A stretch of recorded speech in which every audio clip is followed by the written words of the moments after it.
Welcome to The Explainer. So, today we're unpacking a story that is honestly equal parts pulse-pounding psychological thriller and absolute comedy of errors. Imagine waking up tomorrow, right? Not as yourself, but as the most despised, marked-for-death villain in a ruthless fantasy world. You don't have any grand ambitions, you definitely don't have any evil plots, you literally just want to survive the week. But every single panicked, completely improvised decision you make somehow convinces the most powerful people on the planet that you are an untouchable, legendary mastermind playing a game of geopolitical 4D chess. Grab your notes because we are breaking down the anatomy of an accidental mastermind. What actually happens when your desperate fight for survival makes literally everyone around you think you're some sort of legendary mastermind? Well, this isn't just a hypothetical. For our protagonist, a completely ordinary gamer named Kai, this is a literal life-or-death reality. He dies in the real world and blinks awake in a dark forest, trapped in the body of a low-level public executioner and slave trader who is fated to meet a very violent, very tragic end. He's surrounded by bandits, he has 3 high-value VIP hostages in a cage, and he has absolutely no idea what he's doing. The stakes could not be higher here. If he breathes wrong, he is dead. Okay, before we get into the wild sequence of events here, we kind of need to frame this through a concept I'm sure we're all pretty familiar with. Imposter syndrome. It's basically that persistent inability to believe that your success is deserved. We've all felt it, right? That creeping dread that everyone is eventually going to figure out you're just faking it. But for Kai, imposter syndrome isn't just a feeling of inadequacy at a new office job. It is his ultimate shield and ironically his ultimate curse. He is literally faking his identity just to avoid execution, and to his absolute horror, he is faking it so well that he accidentally becomes the most feared and respected man in the world. All right, let's dive right into this. Section 1. The Villain's Awakening. So let's set the scene for Kai's terrifying initial predicament. On one side, we've got Kai's reality. I mean, his internal monologue is essentially just a continuous hushed scream. He looks at his own hands in the dark forest and realizes, oh no, I'm on the bad guy's side. He thinks, I'm an ordinary gamer, I don't want to die, I literally just need some money and a map to run away. But on the flip side, consider the world's perception of him at that exact moment. To the bandits, and to the 3 terrifyingly important hostages locked in the iron cage, he is a ruthless, cold-blooded executioner known as Master Kai. They expect him to beat the hostages if they scream. They fully expect him to be a monster, and Kai quickly realizes that in this ruthless world, villains who are no longer useful, yeah, they get eliminated immediately. He has to flip the script, instantly. So what exactly does he do? Kai's frantic escape plan is surprisingly simple. First off, he immediately opens the cage to free the 3 girls, Karen, Nena, and Remy. Second, because he's a notoriously terrible liar and needs a good reason why a known bad guy is suddenly letting them go, he claims he's a top-secret intelligence agent who has just been deeply undercover. And third, and this is the real catalyst for his impending doom, he realizes the girls are severely injured. One is blind, one has a crippled leg, and one is literally dying of an illness. Now, Kai checks his game inventory, realizes he still has all his epic loot from his past life, and pulls out 3 instant cures. These are legendary universal elixirs. Back in the game, they were incredibly hard to craft, but he had like 117 of them just sitting in his inventory. So he casually hands them out like bottled water. Blindness? Cured. Leg? Healed. Illness? Vanished. He thinks he's just clearing out some inventory to speed up their physical escape. He has absolutely no idea he has just altered the geopolitical landscape of the entire world. Moving on to Section 2, a legendary misunderstanding. This is where a simple act of survival begins to spiral just completely and irreversibly out of control.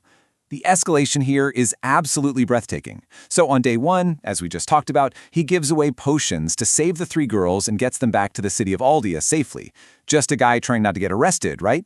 But by day 2, the city guards use an appraisal skill on his pitch-black armor, and they detect an incredibly rare item from a brutal level 8 dungeon.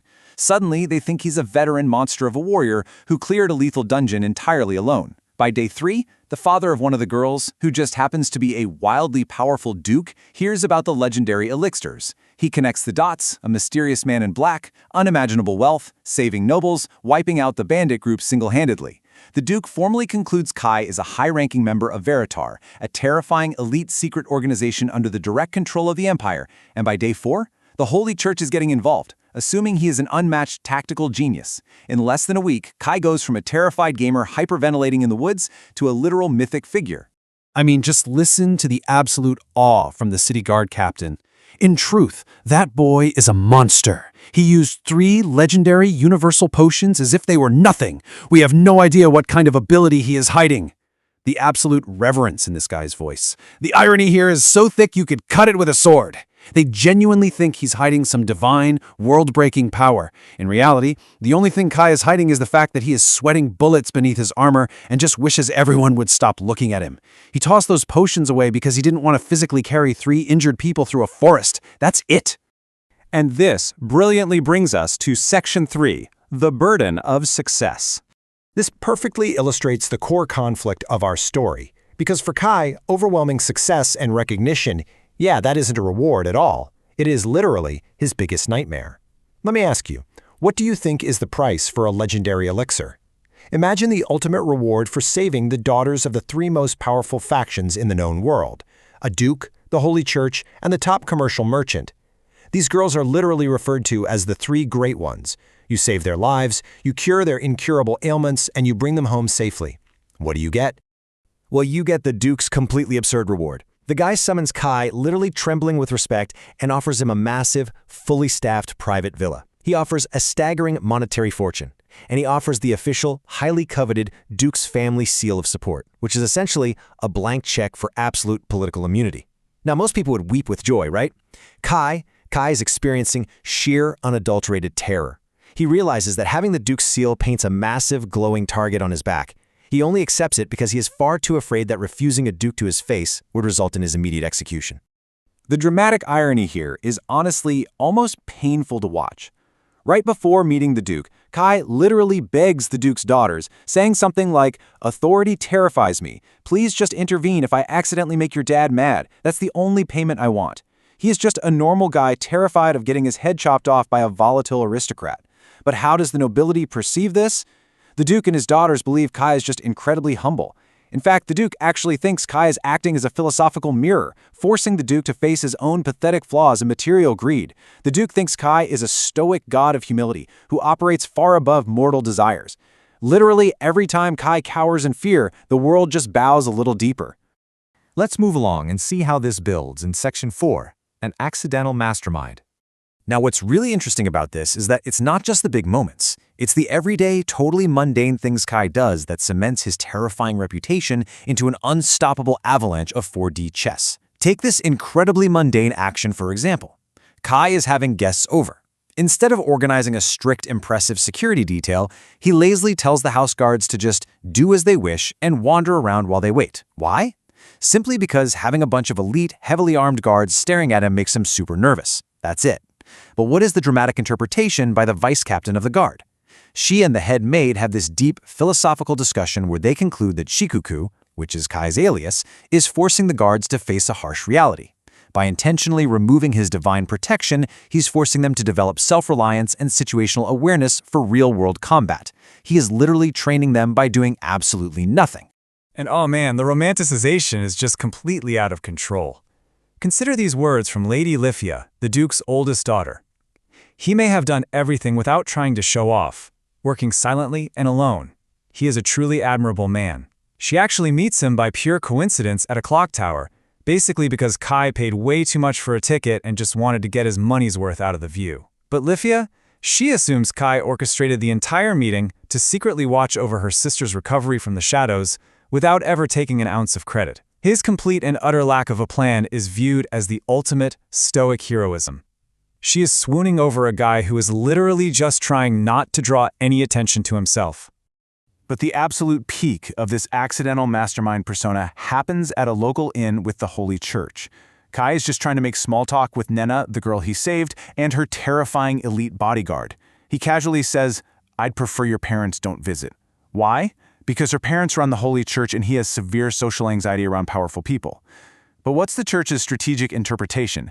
They think he has uncovered a massive assassination plot by a rival religious faction and is protecting their leaders by keeping them away. Kai says, casually, well, people who do bad things end up paying for it. The church hears, the master tactician has perfectly predicted the enemy's movements and has blessed our counterattack. It is a massive comedy of errors where Kai's awkward, stammering small talk is treated like the art of war. Let's bring it all home in Section 5, the ultimate irony. Because this is literally how Kai accidentally solves a geopolitical holy war. Step 1, he goes out to order some normal food at a local inn just because he likes the chef. Step 2, he refuses a meeting with the high nobles of the church simply to avoid an awkward conversation. Step 3, he watches helplessly as the church leaks false information, empties the great cathedral of its leaders, and prepares a massive, lethal counterattack against a rival faction based entirely on his nervous advice. The guy is literally eating a plate of oversized in-food while a geopolitical war is being waged in his name in the background. And how much, you might ask, is this completely non-existent master plan actually worth to the world? 3 million regal. That's the bounty the nobles put out just for someone to report his location when he first went into hiding, just to know where he was staying. They were willing to pay a king's ransom just for a single crumb of his presence. It really proves how incredibly heavily the world values his complete and utter lack of a plan. And here is the final nail in the coffin of logic. The leader of the Holy Church, facing a terrifying uprising from a rival faction, silences his doubting priests with this booming finality. We have decided to trust Shikoku's words and will not go back on that decision. The most powerful divine institution in the world fully submits its entire military and spiritual strategy to the guesswork of a terrified gamer who just wanted to eat his lunch in peace. He didn't even know there was a rival religious group until the innkeeper gossiped to him about it like 5 minutes prior. So, the crucial takeaway here is that dramatic irony turns the ultimate struggle for survival into the ultimate comedy of errors. Kai's story is super fantastical. Sure, he's got pitch-black armor, legendary swords that slice through stone like butter, and universal elixirs. But at its core, it connects right back to that everyday human feeling of imposter syndrome we talked about at the very beginning. We all feel like we're just faking it sometimes, terrified that someone is going to pull back the curtain and realize we don't know what we're doing. But Kai proves that sometimes the world doesn't want to see the terrified person hiding behind the curtain. They want to see the wizard. And they will project their own brilliance, their own fears, and their own grand strategies onto you, no matter what you actually do. So it really leaves us with one big question. Are legendary masterminds born brilliant, or are they just terrified gamers faking it perfectly until the world bends to their will? It makes you wonder about the true nature of power, perception, and what happens when you accidentally fake it so well that you literally make it to the top of the world. Thanks for joining me on this explainer, and I'll catch you on the next one.